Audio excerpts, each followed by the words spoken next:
This video is tailored towards realtors and aspiring realtors because I've been getting a lot of questions from you guys lately. And if you aren't a realtor, you probably think, don't you guys just sell houses?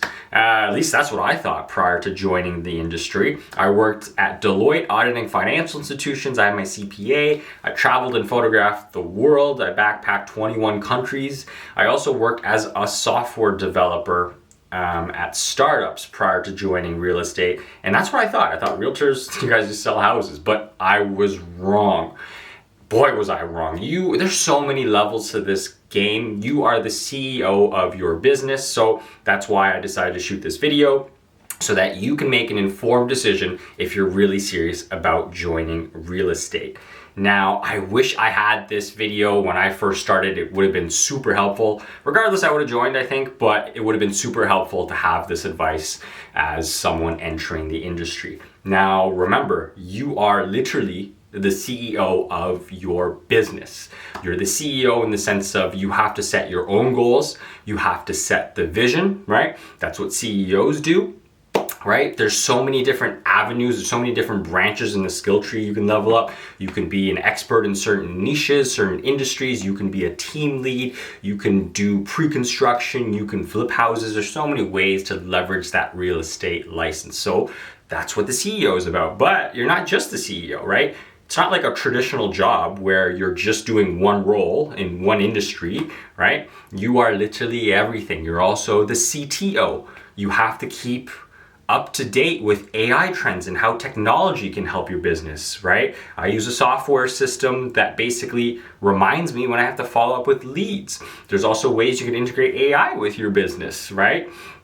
You are the CMO, you're the chief marketing officer. You have to be able to attract leads because without leads, you're gonna go bankrupt, right? You're also the CFO, the financial officer. You can do your own taxes like I do. You can manage your own finances. You have your own budgeting. So finances, being able to understand cash flow, that's super important. You're the CPO, the chief people officer, right? Because you have to manage yourself. But if people are gonna join your team, you have to manage them, and not to mention your clients are people too, right? You're the CHO, right? The chief health officer, because you yourself have to physically be fit. Because if you're more physically fit, you're gonna be able to do this job better. There's a lot of interfacing with the real world, and the fitter you are, the better you're going to be. So you have to wear a lot of hats. It's not just, hey, are you gonna buy this house? You're gonna sell this house? No, you literally have to do it all.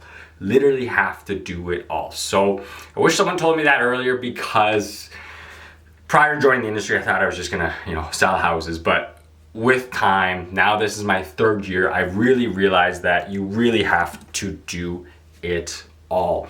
Now, the other thing is, real estate is a long-term game, right? It's not linear gains like a traditional job where, your income goes like this. Maybe, it spikes when you jump careers, or not jump careers, but change companies, things like that. But for the most part, it's linear. With real estate, because of word of mouth, because of referrals, brand recognition, name recognition, real estate, your income is kind of exponential. It's very slow in the beginning because no one trusts you. You're new to the game. Maybe you have imposter syndrome.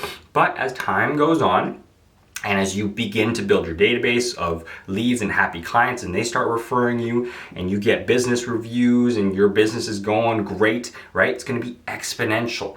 When I first started, I was dying to get leads. Now I wake up on my phone, I just get leads because people are referring my services, right? They're happy customers. So it's a long-term game, which means you have to be able to sustain output for a long period of time. I'm talking decades, right? I watched this NBA interview recently with Kevin Durant, LeBron, and Steph, right? The OGs, the GOATs. They've been sustaining excellent output, legendary output for decades. And I forget which of the three said this, but they were like, we see a lot of players come into the league and they're great for like 2-3 years, but it's very rare to see someone sustain that output for 10-20 years, because, once you get paid, you kind of lose the hunger, right? You get comfortable, like Zion Williamson, for example. enters the league, gets a $100 million contract, you're not going to be motivated to grind. And the same thing for real estate, right? That's why the KD, LeBron, Steph, they all respect each other, right? So it's the same thing with real estate. Join this industry only if you know you are going to be in it for the long term. Don't join if you think you're going to get rich quick overnight. You have to be able to sustain output for a long period of time. I'm in my 3rd year now. We'll see what happens year 10, year 20, but I believe that I can sustain that output for decades, and you have to be able to as well if you're going to succeed in this industry. It's tough. Now, the other thing is, this is something that I didn't really realize or didn't really take into account prior to joining. When you become a realtor or when you become a salesperson, it really affects your current existing relationships, because I feel like some of your friends, some of your acquaintances will all of a sudden have their guard up because they think you're trying to sell them a house, right? I mean, it makes sense, right? It's like, is this guy only hanging out with me now because he wants to sell me a house? I get it. It is what it is. There's a great saying. It goes, your clients become your friends faster than your friends become your clients. So it is what it is. You can't really do anything about that. You're not going to change someone else's opinion. You can only change yourself. Don't worry about that. On the flip side, it actually is a good thing because I've had tremendous success with my SOI, sphere of influence. So it's not entirely a bad thing, but it is something to be cognizant of because, yeah, it's going to affect how people perceive you. Now, another thing, this one is, I don't know if it's good or bad. I'm gonna say it's good, but you have to stay on top of everything if you're a realtor. Like I mentioned before, if you're just doing a job for an employer, right, a typical job, let's say, you really are staying in your own lane, right? For the most part, you just get your job done, clock out, that's it. But as a realtor, man, clients have high expectations. You really have to know everything, right?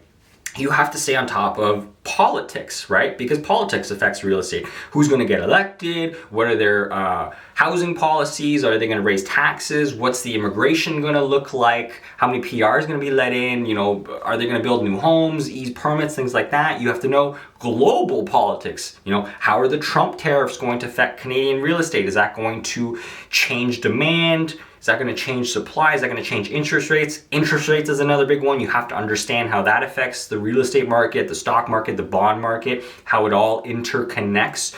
You have to understand things like city bylaws, how they're going to change, any changes with regulations, with buildings, with mortgages, all that jazz. You literally have to know everything. You got to know the weather, for God's sake. Maybe you shouldn't list this week because there's a snowstorm, right? So you literally have to keep on top of everything because everything genuinely affects real estate, right? People will know if you're bullshitting or not. So you really have to understand everything, and that's how you're going to be able to provide the best service over a long period of time. So something to keep in mind, it's not just selling houses. You have to understand everything. Now, one more thing I will mention is the cost. Now this is like a rant style video. I'm just doing it in one take. I got inspired because I've been getting a lot of questions. So I thought, you know, why not just shoot a video? So talking fast, just want to get you guys as much information as possible in this video. The other thing is the cost. It's not cheap. Now I made a video a year ago, or a year and a half ago, about the genuine cost of getting your license in Toronto. Now on paper with the Humber fees, Rico fees, Treb fees, things like that, it's like, it's a fair bit of money, but a lot of people don't factor in the opportunity cost of studying. So I did the math. I think it's worth $30,000, or rather it costs $30,000 to get your license. So I mean like $50 an hour that you can earn doing something else. Maybe I factored $25 an hour. Don't remember, but regardless, it's a large sum of money. Like let's just say 30 grand. I made that video. I'll put a link in the description if you're curious. So it's not exactly like a cost-free decision, right? If you really want to do this, keep in mind it's going to cost you a lot of time and a lot of money, right? That's huge. I don't want you to spend all this time and energy, joining real estate only to quit in your second year, because it's going to be costly. Like most realtors, a lot of realtors actually join the industry. They have no idea what they're signing up for. No idea, right? I think I read a stat like more than half of realtors don't even do like a deal ever in 1 year. Like maybe it's less than 2 deals, but most people aren't doing anything, right? So that's just a waste of your time and money. So make sure you know what you're getting into. And speaking of costs, I know I mentioned you have to be your own CFO, but you have to be really good with handling money, right? I know the commission checks can be huge and everyone thinks, realtors are running away with a bag of cash, but no, oftentimes you're not getting paid until 30, 60, 90 days after a deal is firm, right? You have to keep in mind, you don't get the HST. The brokerage will often take a percentage, 20, 30, 40, I don't know, right? A high percentage. Plus, you're gonna have to pay taxes. It's pre-tax. Most people, they get their paycheck, taxes, deductions, CPP, all that jazz has already been incorporated, right? So their net take-home pay is their genuine take-home pay. Realtors, we have to do that at the end of every tax season. So yes, we have a huge amount, right? That's our gross amount, but once you pay your taxes at the end of the year, your commission check is like half, right? You only get to take home half of it. So you have to be really good at managing your money. We incur a shit ton of expenses, gas, marketing, fees, registration. If you want to do like what I'm doing, this YouTube setup, I got an expensive camera, laptop, whatever, electronics, microphone, right? So there's a lot of cash outflow in this business. So remember, you have to be able to delay that gratification. If you're going to be in this industry, you have to be good with handling money. Otherwise, you're going to be living off of your line of credit and you're going to go bankrupt. Now, that's it for this video. I wanted to keep things, very high level, right? There's obviously so many different things that we could talk about, especially with these new brokerage models in 2025. It really is different than 20, 30 years ago, right? The industry has changed a lot and will continue to change. So if you have a specific question to you, feel free to book a call with me in the link below and I'd be happy to help. But only if you're genuine, right? I only want to work with people that are genuine and passionate about real estate, right? So please think about it before you just join the industry. I thought about it, and Tai Lopez, I just watched a video about this. Like, Tai Lopez said, if you're gonna make a decision that's 4 years, right? So like a college degree or a career change or whatever, you should spend, this is crazy, you should spend an entire year thinking about it. That's kind of what I did, right? I worked as a software developer and I was working full-time, and I got my license while working full-time. And during the 6-month period where I was getting my license, that's when I was really thinking about joining the industry and whether or not I should do it full-time. So even me, I thought about it for like 6 months, and I'm so happy that I decided to go full-time, and I'm so happy I decided to take that leap of faith. And maybe you're in the same position. I'd be happy to help. If you're not, like I said, please don't join the industry unless you are serious, unless you understand that you have to wear a lot of hats, you have to manage your relationships. It's super, super, super important that you understand everything. So, like I said, that's it for this video.